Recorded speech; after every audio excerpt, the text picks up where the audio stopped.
There's a beautiful grandmother tree in a park on my walk, and it's the first mist of the season.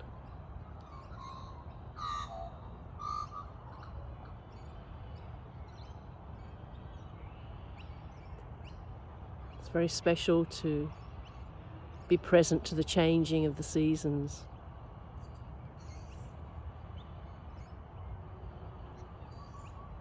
All the energies are different.